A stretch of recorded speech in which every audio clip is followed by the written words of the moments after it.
Hello, my beautiful beauties and my wonderful lovelies. A pleasant afternoon to you.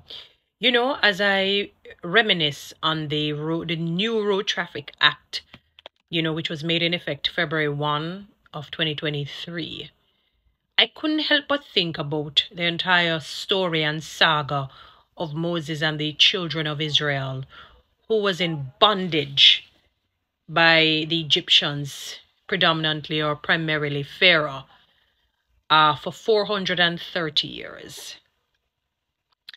And the people were crying out to their God to say, boy, they can't manage. Because what people didn't understand is that the slavery was debilitating. It was unlawful, it was unethical, it was unjust.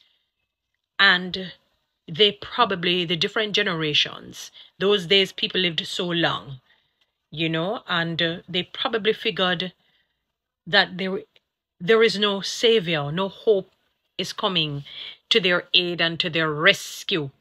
And God had to allow Moses to be a part of them. The Egyptian family, was brought up in the palace, for about 40 or thereabout years. And then God forgot to really transform him.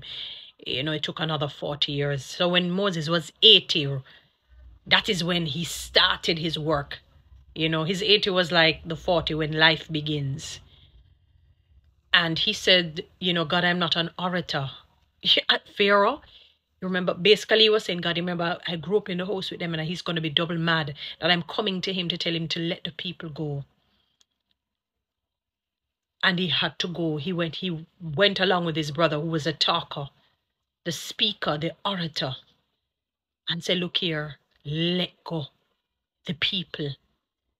And Pharaoh didn't listen. And God said, all right, we're going to show you who bad. And he started with one plague and another and another and another until it became unbearable and Pharaoh had to let them go.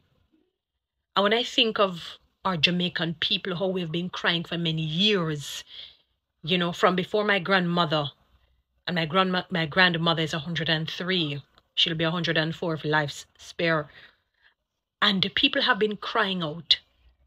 But I have news for the different politicians here in our country, that a Moses and an Aaron is coming. A Moses and an Aaron is coming. It will not continue like this forever. I don't know when, but a Moses and an Aaron is coming. I hope you'll take heed when they come, because God is going to send them. God is sending them. Follow me on TikTok, subscribe to my YouTube channel, share this message.